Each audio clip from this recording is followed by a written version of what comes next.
महिला हो या पुरुष, दोनों ही रात में इन 4 अंगों पर तेल जरूर लगाना। हम आपको एक ऐसा अंग बताएंगे जिस पर काफी लोग तेल लगाने से शर्माते हैं, और आप सभी लोग जानते ही हैं जिसने की शर्म उसके फूटे करम। जी हाँ दोस्तों, शरीर के इन 4 अंगों में यहाँ तेल लगाने से आपका शरीर स्वतः अपनी सारी बीमारियों को नष्ट कर देगा, यानी कि वह खुद ठीक कर लेगा। तो वह 4 अंग कौन कौन से हैं और कौन सा तेल लगाना चाहिए, ध्यान से सुनना। इस बात को, शरीर की इन 4 अंगों में से जो एक अंग है वह ऐसा अंग है जहां पर आपको तेल लगाना जरूर चाहिए।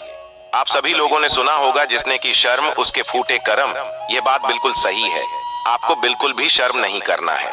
जो लोग इस वीडियो को छोड़कर जाना चाहते हैं वह अभी ही चले जाए, क्योंकि यह जानकारी बहुत ही महत्वपूर्ण और लाभकारी है।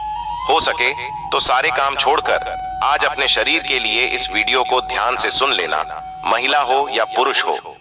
बस इन 4 अंगों में तेल लगाने से आपकी थकान कम हो जाएगी और दोस्तों, आपको पूरी रात अच्छी नींद आएगी। यह जो हम 4 अंक आपको बताने जा रहे हैं, महिला और पुरुष दोनों को ही इन 4 अंकों में तेल लगाना है। कोई भी महिला या पुरुष जो आज हम आपको बताने जा रहे हैं, हमारी बातों को हल्के में मत लेना। काफी बार क्या होता है, महिलाएं काफी ज्यादा थकान महसूस करती हैं। ऐसे में इन 4 अंगों पर तेल लगाना शुरू कर दिया तो आपकी थकावट दिनों दिन कम होती चली जाएगी। आज दोस्तों हम आपको जो बताने जा रहे हैं, 4 अंगों में से एक अंग जहां पर आपको जरूर से जरूर तेल लगाना है, उसको बिल्कुल भी नहीं छोड़ना है। और इसीलिए उस अंग को बिल्कुल नहीं छोड़ना है, क्योंकि वहां से 72,000 नाड़ियां निकलती हैं और वहीं से ही रोग की शुरुआत होती है। अगर हम उसको बैलेंस कर लेंगे तो हमेशा हम स्वस्थ रहेंगे। इसलिए आपको बिल्कुल भी शर्म नहीं करनी है। 4 अंकों में से इस अंक के ऊपर भी तेल लगाना है, सरसों का। और अभी हम आगे वीडियो में बताएंगे वह कौन सा अंग है। और दोस्तों, 4 अंकों में से एक अंग ऐसा है जहां से हमारा पूरा शरीर चलता है, और यह वाला अंग महिला और पुरुष में दोनों में ही पाया जाता है। यह वाला अंग बहुत ही महत्वपूर्ण होता है हमारे जीवन में, और यदि इन 4 अंगों में से इस पर आप रात को सोने से पहले तेल लगा लेते हो तो यकीनन आपको अपनी लाइफ में बहुत फायदा मिलेगा। आपकी रात कभी भी खराब नहीं होगी और आपको थकावट भी बिल्कुल महसूस नहीं होगी। बस तेल लगाने में बिल्कुल भी कमी मत करना। अब यहाँ पर कुछ लोग ऐसे होंगे जो हमारी बातों को हल्के में लेंगे, क्योंकि उन्हें आयुर्वेद की नॉलेज नहीं है, उन्हें ज्ञान नहीं है। इसलिए जो हम आपको बताने जा रहे हैं, शरीर के इन अंगों में आपके बिना शर्म किया तेल जरूर लगाना है। कोई भी मनुष्य हमारी बातों को बिल्कुल भी हल्के में लेने की भूल न करें। और इन 4 अंगों में तेल लगाने से पहले सबसे पहले यह उपदेश जरूर सुनना चाहिए। इस उपदेश को सुनकर आप अपने जीवन को सफल जीवन बना सकते हैं। दोस्तों, भगवान महात्मा बुद्ध का अनमोल विचार। एक दिन एक राजा भगवान बुद्ध के पास आया। बुद्ध के आश्रम में बहुत भीड़ थी। राजा ने भगवान बुद्ध से आग्रह किया कि वह एकांत में कुछ बुद्ध से कहना चाहते हैं। तथागत बुद्ध बोले, सर्वत्र एकांत है, यही बोलो। फिर राजा ने कहा कि मैं तथागत सन्यास लेना चाहता हूँ। बुद्ध गंभीर हो गए।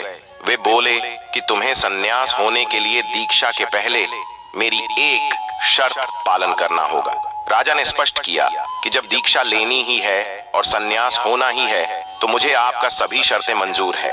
और फिर तथागत बुद्ध ने आदेश दिया और कहा, अपने कपड़े उतारो, अपने जूते उतारे और नग्न हो जाओ, और इसी नग्न अवस्था में अपने राज्य के राजमार्गों पर स्वयं को जूते मारते हुए चक्कर लगाकर आओ। राजा असमंजस में पड़ गया। तथागत बुद्ध यह क्या कह रहे हैं? मैं एक राजा हूँ, इस तरह से मैं नग्न होगा और नग्न होकर अपनी ही सड़कों पर कैसे खुद को जूते मारते हुए चक्कर लगाऊं? लेकिन फिर भी राजा को संतुष्ट होना था, तो उन्होंने भगवान बुद्ध की शर्तें मान ली और वे वैसा ही करने के लिए निकल पड़ा। राजा ने वैसा ही किया। वह नग्न होकर स्वयं को जूते मारते हुए राजधानी की सड़कों पर दौड़ने लगा। और यहाँ उसके चले जाने पर शिष्यों ने बुद्ध से कहा कि जब हम आपसे दीक्षा लेने आए थे तब आपने तो ऐसी कठोर शर्तें नहीं लगाई थीं। आप तो स्वयं करुणा अवतार हैं, फिर आपने राजा के साथ ऐसा कठोर व्यवहार क्यों किए? तब भगवान तथागत बुद्ध बोले, जब तुम लोग संन्यास लेने आए थे तब तुम्हारे अहंकार बहुत बड़े नहीं थे, इसलिए तुम लोगों से घर घर भिक्षाटन करवाकर ही काम बन गया। यह तो एक बड़े राजा है, इसका अहंकार भी बहुत बड़ा है। इसलिए जितनी बड़ी रोग उतनी बड़ी दवाएं, इसलिए महारोग की दवा भी अधिक शक्तिशाली होती है। इसी कारणवश मैंने इनका परीक्षा भी इतना कठिन किया है। राजा जब इस दशा में अपनी प्रजा के सामने से गुजरेगा तो उसका अहंकार चूर चूर हो चुका होगा। राजा ने शाम तक शर्तें पूरी कर ली और बुद्ध के चरणों में आकर गिर गया और फिर बोला, तथागत, अब तो मुझे आप दीक्षा देकर मुझे संन्यास करें। भगवान बुद्ध ने राजा के सिर पर मुकुट रखा और कहा कि अब तुम्हें संन्यास लेने की जरूरत ही नहीं है। जाओ और कर्ता भाव छोड़कर साक्षी भाव से राज करो। अब तो तुम राजा हो चुके हो, अब तुम संन्यास राजा बन चुके हो। किस तरह से भगवान बुद्ध ने एक राजा को उपदेश दिया और राजा का जीवन धन्य हो गया। दोस्तों, ये छोटे से उपदेश से आपको क्या ज्ञान प्राप्त हुआ?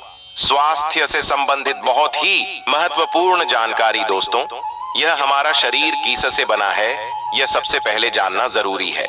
और हमारे शरीर में कौन से 3 दोष पाए जाते हैं? हमारा शरीर 5 तत्वों से बना है और हमारा शरीर में 3 दोष पाए जाते हैं, वात दोष, पित्त दोष और कफ दोष। इसे जानना जरूरी है क्योंकि यहाँ हर एक बीमारी का कारण होता है। क्योंकि हर एक बीमारी का जरिया ही 3 दोष है, इसलिए जानना जरूरी होता है। तो आपका शरीर का सबसे महत्वपूर्ण दोष ये 3 दोष है, पित्त दोष, कफ दोष और वात दोष। अगर आपके शरीर का वात दोष गड़बड़ हो गया तो 60 से 70% बीमारी होगी। अगर आपके शरीर का पित्त दोष गड़बड़ हो गया तो शरीर में 15 से 20% बीमारियां होती हैं। और आपके शरीर का कफ दोष गड़बड़ हो गया तो 5 से 10% बीमारी होती है। अब इन तीनों प्रवृत्ति हमारे शरीर में कब से कब तक रहती है? जब हम जन्म से बाल्य अवस्था में रहते हैं, यानी 0 से जब हमारा जन्म होता है और 14 साल की उम्र तक हमारे शरीर में दोस्तों इसकी प्रवृत्ति ज्यादा होती है। इस समय कफ ज्यादा बनता है। यह प्रकृति की देन है। कफ इसलिए बनता है क्योंकि हमारा शरीर ग्रो करता है। कफ बनना जरूरी है क्योंकि यह हमारे शरीर के बहुत ही महत्वपूर्ण अंग है। बस हमें यह ध्यान देना है, हम अपने बच्चों को ऐसी कोई चीज नहीं देना है जिससे उनका कफ और बढ़ जाए, क्योंकि बच्चे उस समय कुछ नहीं जानते। पेरेंट्स को जागरूक होना होगा। बस हमें अपने बच्चे को कुछ भी ऐसी चीज नहीं देना है जिससे उसका कफ और बढ़ जाए। बनाने वाली चीजें हमें उन्हें नहीं खिलाना है, नहीं तो क्या होगा, कफ से संबंधित जो 5 से 10% बीमारी है, जैसे टीवी, दमा, अस्थमा, सिजोफ्रेनिया, ये सारी बीमारियां इसकी वजह से होती है। जहां आपको ध्यान देना होगा दोस्तों, हर पेरेंट्स को ध्यान देना होगा। और दोस्तों, वीडियो में आगे बढ़ने से पहले अगर तुम में से कोई जय जय बजरंगबली जी को मानता है तो अगर सच में ही भक्त हैं, आप इस वीडियो को लाइक कर नीचे कमेंट बॉक्स में एक बार जय जय बजरंगबली लिख देना। बजरंगबली जी, जो भी भक्त कमेंट बॉक्स में जय जय बजरंगबली लिखता है तो उसके मन में जो भी मनोकामना है वह पूरी कर देना। दोस्तों, इसके बाद हम आगे वाली अवस्था में आते हैं। बाल्य अवस्था से युवा अवस्था। युवा अवस्था हमारा कब से कब होता है? जब हम 15 साल से 60 साल के बीच में होते हैं। दोस्तों, इस समय हमारा युवावस्था होता है। इस समय हमारे शरीर में पित्त प्रवृत्ति सबसे ज्यादा होता है, सबसे ज्यादा पित्त बनता है। इसलिए हमें यह ध्यान देना होगा कि हम ऐसी कोई वस्तु न खाएं जिससे हमारा पित्त बढ़ जाए। अगर हमारे शरीर में पित्त बढ़ जाएगा तो दोस्तों हमारे शरीर में 15 से 20% बीमारियां, गंभीर बीमारियां होती हैं। इसके बाद हमारा आता है वृद्धावस्था। 60 साल की उम्र हमारा वृद्धावस्था होता है। इस समय हमारे शरीर में वात बढ़ता है और वात से संबंधित 60 से 70% बीमारियां हमारे शरीर में होती हैं। तो आपको ऐसी कोई चीज नहीं खाना है जिससे वात रोग बढ़े। तो दोस्तों, यहाँ आप समझ गए कि आपके शरीर में 3 दोष का क्या रोल है। इसलिए इन 3 दोष संबंधित जो भी जानकारी जहां से मिले, जैसे मिले, उसे हासिल कर लीजिए और हासिल करके अपने जीवन में उतारें। कारण को हटा दीजिए और इन 3 देशों में क्या खाना है, क्या नहीं खाना है, इसका हमेशा ध्यान रखना है। इस दोष को बढ़ाने वाली चीजें कभी मत खाएगा। अब 3 दोष के बारे में जान गए। अब यह जानिए, आपका शरीर 5 तत्वों से बना है और इन 5 तत्वों में प्रोटीन, विटामिन, सारे तत्व आते हैं। अब इस 5 तत्वों में और 3 दोषियों में जो भी कमी आती है तभी आपका शरीर बीमार होता है, अन्यथा आपका शरीर बीमार नहीं होता। अब आप समझ गए आपका शरीर बीमार होने का क्या कारण है। जैसे कुछ लोग रोते हैं दोस्तों, भगवान ने हमें यह कष्ट दे दिया, भगवान ने हमें यह बीमारी दे दिया, हमें गैस्ट्रिक अल्सर हो गया, हमें थायराइड, ब्लड प्रेशर, शुगर हो गया। क्यों हो गया? भगवान ने नहीं दिया, आपने खुद पाला है। जब आपको प्रकृति कहता है कि खाना खाने का नियम पालन करिए, पानी पीने का नियम पालन करें, इस प्रकृति का नियम पालन करिए, तो आप क्यों नहीं कर रहे हैं? जबकि हमारा शरीर उसी तत्व से बना है, प्राकृतिक तत्वों से ही तो बना है। हमारा शरीर भी पानी से ही तो बना है, खाने से ही तो बना है, पोषक तत्वों से ही तो बना है। ये सारे नियम का आपको पालन करना होगा। अब जब यह हमारा पित्त दोष कह रहा है कि यह चीज नहीं खाइए, पित्त और बढ़ेगा, तो आप उसे क्यों खाते हैं? पिज्जा, बर्गर आप क्यों खाते हैं? चाय आप क्यों पीते हैं? चीनी आप क्यों खाते हैं? जब आप ये सारी चीजें खा रहे हैं तो आपके पेट में एसिडिटी बनेगा, आपके पाचन तंत्र बीमार पड़ेगा। तो जब आपका पाचन तंत्र बीमार होगा तो कुल तमाम बीमारियां आपको आएगी। ये तो आप खुद कर रहे हो ना, ब्रह्मांड नहीं दे रहा है, भगवान नहीं कर रहा है। आप इसे खुद जाने अनजाने में कर रहे हैं। हम अपने मन को, अपनी जीभ को कंट्रोल नहीं कर पा रहे हैं। तो दोस्तों, ये सारी चीजें आप छोड़ दीजिए। अब दोस्तों बात करते हैं हमारे शरीर में तेल कौन सा लगाना चाहिए, कहां पर लगाना चाहिए, उस पर जानते हैं। समझ गए आपका शरीर निर्माण कैसे होता है? इसे सुरक्षा करना आपके हाथ में है। इसकी सुरक्षा आप खुद करिए। शरीर की 4 महत्वपूर्ण अंग है जिससे आपके शरीर की सारी नसें जुड़ी हुई हैं। दोस्तों, पहला पैर का तलवा, दूसरा है आपकी नाक और तीसरा है नाभि, चौथा है आपका सिर।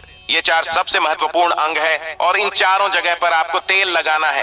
दोस्तों, बस यह ध्यान देना है कि आपको कब लगाना है और कैसे लगाना है, बस ये ध्यान देना है। रोज सुबह जो मॉर्निंग वॉक करता है नंगे पैर जमीन पर या फिर हरी घास पर, तो उसकी आंखों की रोशनी कभी कम नहीं होती। इसलिए आपको पैर के तालू में शुद्ध तेल लगाना है। तो पैर के तालू पर यही शुद्ध सरसों का तेल लगाना है। जब आप रात में सोने जाइए उसके पहले गुनगुने पानी से अपना पैर धो लीजिए। पैर धुलने के बाद बढ़िया से उसे साफ कर लीजिए, सूख जाएं। दोस्तों, जब आप बिस्तर पर लेटे हैं, अगर आपकी पत्नी है तो आप अपनी पत्नी से तेल दोनों पैर में थोड़ी देर मालिश करवा दीजिए, नहीं तो आप अपने हाथ से ही मालिश कर लीजिए। रात में सोते समय यही शुद्ध सरसों का तेल, और जैसे ही आप अपने 5 मिनट दोनों हाथों से मालिश करेंगे, तेल से गर्माहट आएगी दोस्तों, तुरंत ही आपको नींद आना शुरू हो जाएगा। अगर आप नींद का टैबलेट लेते हैं, अगर आप डिप्रेशन में हैं, नींद नहीं आ रहा है, तो यह दूसरे दिन से ही बंद हो जाएगा। आपको नींद की कभी टैबलेट की जरूरत ही नहीं पड़ेगी। आपका पागलपन दूर हो जाएगा, याददाश्त बहुत तेज होती है, दिमाग से संबंधित सारी समस्याएं खत्म, और एक ही बार में आप 10 बजे सो रहे हैं, 4 बजे से पहले आपकी नींद नहीं खुलेगी। इतनी बढ़िया नींद आती है तो पैर के तालू में तेल लगाने से आपके पाचन तंत्र मजबूत होता है, याददाश्त तेज होती है, भूख लगती है, शरीर में शक्ति मिलती है, ऊर्जा मिलता है, यानी कि शरीर की सारी पोषक तत्वों की आपूर्ति कर देता है। दूसरा स्थान है नाभि, जो कि आपके शरीर का सबसे महत्वपूर्ण अंग है। दोस्तों, नाभि के पीछे एक त्रिकुटी ग्रंथि पाए जाते हैं और इसी ग्रंथि से शरीर की सारी नसें जुड़ी हुई होती है, और यह शरीर की सबसे शक्तिशाली ग्रंथि होती है, सबसे शक्तिशाली होती है। इसीलिए नाभि में तेल लगाना चाहिए। आप देखते होंगे जब घर में बच्चा होता है, सबसे छोटा सा बच्चा जन्म होता है और माताएं तेल की मालिश करती थीं। अब तो यह जमाना उठ गया है। पहले माताएं 8-10 बार दिन में तेल की मालिश करती थीं। हम लोग बच्चों को देखते थे, हमारी माताजी जो भाई के बच्चे होते थे, यानी कि पोता को 4 बार दूसरी टाइम यानी कि 7 से 8 बार तेल की मालिश करती थी। दोस्तों, कहते थे जितने हम तेल की मालिश करेंगे हड्डियां इनकी मजबूत होगी। दोस्तों, यह आपकी नाभि सबसे शक्तिशाली शरीर के हिस्सा है। इस नाभि में उस समय जब माताएं तेल की मालिश करती थीं, तो उनकी नाभि को फूंक मारती थी। फूंक मारने के बाद उसमें तेल लगाती थी, साफ करती थी। तो दोस्तों, आपको नाभि में तेल लगाना है। कि किसका तेल लगाना है? शुद्ध सरसों का तेल लेना है, और रात में सोते समय आपको नाभि में तेल लगाना है। जब आप नाभि में तेल लगाते हैं तो उसके फायदे कितने हैं आप जानकर चौंक जाएंगे। दोस्तों, आपको बढ़िया से नींद आएगी, दिमाग से संबंधी कोई समस्या नहीं होगी, आपका पाचन तंत्र एकदम स्ट्रांग बना रहेगा, आपका पाचन तंत्र स्ट्रांग रहेगा, आपको भूख बढ़िया सी लगेगी, आपके शरीर के सारे दर्द दूर हो जाएंगे, आपकी आंखों की रोशनी बढ़ जाती है, यानी कि शरीर के हर एक पार्ट के लिए फायदेमंद है। अब आपको नाक में क्या करना है? नाक में अगर आपको अगर देसी गाय का घी मिल जाए, शुद्ध देसी, किसी कंपनी का नहीं चाहिए, शुद्ध देसी गाय का घी 1 बूंद नाक में, और 1 बूंद नाक में, दोनों नाक में 1-1 बूंद डालना है, दोनों नाक में 1-1 बूंद रोज डालें। इसके इतने सारे बेनिफिट्स है, वह बेनिफिट्स मैं यहां पर गिनाते गिनाते थक जाऊंगा। दोस्तों, आपका पागलपन दूर हो जाएगा। किसी के अंदर पागलपन है, पागलपन की दवा चल रही है, तो दोस्तों 3 से 4 महीने के अंदर पागलपन की दवा बंद हो जाएगी। आपके कान के पर्दे में छेद है, तो कान के पर्दे का छेद बिना ऑपरेशन के ठीक हो जाएगा, सिर्फ 3 से 4 महीने में। बाकी कोई दवा ऐसे नहीं बनी जो आपको ठीक कर दे। आपको नींद की समस्या है, नींद की समस्या दूर हो जाएगी। याददाश्त कमजोर है, याददाश्त आपकी तेज हो जाएगी। शरीर में कमजोरी है, शरीर की कमजोरी दूर हो जाएगी। जुकाम आपको कभी पूरे भविष्य में नहीं होगा। जुकाम, सर्दी, खांसी, नाक से संबंधित जितने भी बीमारी है आपको नहीं होगा। अब एक बात और है, जहां से आपका शरीर पूरा ब्रेन जुड़ा हुआ है, आपको अपने सर में सरसों का शुद्ध किसी कंपनी का आप मत लीजिए। ये शुद्ध सरसों का तेल आप अपने सर में लगाइए। जैसे ये शुद्ध सरसों का तेल आप अपने सर आसानी से इसे थपथपा पाएंगे। दोस्तों, नींद आना आपको शुरू हो जाएगी, तो आप खुद देखिए नींद लाने में कितने रोल है। तो दोस्तों, आपको सिर में तेल लगाने से सोते समय कितने सारे प्रॉफिट है। आपका जो बाल है, बाल पक रहा होगा, वो भी रुक जाएगा। आपको नींद बढ़िया से आएगी, इतनी बढ़िया से आएगी कि क्या बताएं। दिमाग की याददाश्त पावरफुल होगी, शरीर की शक्ति बढ़ेगी, शरीर की कमजोरी दूर हो जाएगी, आपका पाचन तंत्र मजबूत हो जाएगा, यानी कि शरीर की सारी शक्तियां आपको मिलेंगी। दोस्तों, ये 4 अंगों पर यह तेल आप जरूर लगाएं, या देसी घी आप नाक में डालें। यह प्रक्रिया आप अपना लीजिए, आपका शरीर स्वस्थ और निरोग हो जाएगा। जैसे हमने कहा कि यह हमारा शरीर है, हमारा शरीर हमारे ऊपर डिपेंड है। तो दोस्तों, अभी तक हमने आपको जो भी बात बताई है, वह बात बहुत ही ज्यादा हमारे शरीर के लिए लाभदायक है। हो सके तो दोस्तों, जल्द से जल्द हमने जो आपको बात बताई है उसे फॉलो करें, निश्चित रूप से आपको लाभ मिलेगा। स्वस्थ रहे, सुरक्षित रहे। धन्यवाद।